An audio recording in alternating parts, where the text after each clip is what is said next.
ప్రభుత్వాలు మారిన డోర్నకల్ మండలం అభివృద్ధి చెందడం లేదని అంబేద్కర్ సేవా సంఘం నాయకులు ఆవేదన వ్యక్తం చేశారు.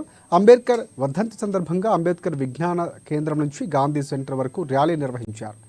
ప్రభుత్వ స్థలం లేదంటూ ఇంటిగ్రేటెడ్ పాఠశాల డోర్నకల్ మండలానికి మంజూరు కావడంతో అంబేద్కర్ సేవా సంఘం ఆధ్వర్యంలో ఫ్లకార్డులతో నిరసన వ్యక్తం చేశారు.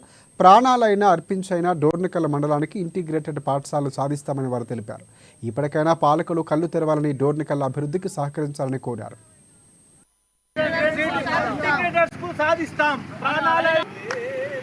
ఇక ఇప్పటి నుంచైనా కూడా డోర్నకల్కి నియోజకవర్గానికి సంబంధించి ఏది శాంక్షన్ అయినా కూడా మనం పోరాడి డోర్నకల్ మండలంలోనే ఉండేట్టుగా మనము పోరాడి సాధించుకోవాలని నేను కోరుతున్నాను.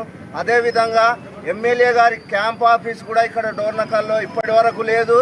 నాకు ఊహ తెలిసినప్పటి నుంచి దయచేసి ఎమ్మెల్యే గారు కూడా ఇది గమనించి క్యాంప్ ఆఫీస్ డోర్నకల్లో పెడితే ప్రజల సమస్యలు మీరు అర్థం చేసుకుంటారు.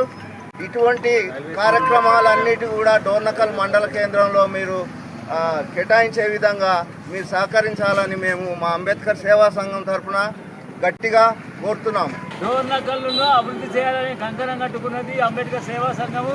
దాంట్లో నిమిత్తం భాగంగానే గత 20-30 సంవత్సరాల నుండి పాలకులు నిర్లక్ష్యం చేసి డోర్నకల్లు అంటే ఒక నియోజకవర్గం పేరు వరకే కానీ ఇక్కడ ఎటువంటి అలాంటి ఆఫీసులు కానీ అటువంటి సెక్షన్లు కానీ ఏం లేకుండా చేసి చివరకు కరెంటు బిల్లు కట్టాలన్నా దీనికి ఇతర నిమిత్తం కావాలన్నా కొరీలు పెట్టింది. కానీ డోర్నకల్లు నియోజకవర్గం పెరిగే కానీ ఎటువంటి అభివృద్ధి జరగలేదు. అదంతా కూడా గత పాలకుల నిర్లక్ష్యమే. ఇక ఇప్పటి నుంచైనా కూడా డోర్నకల్కి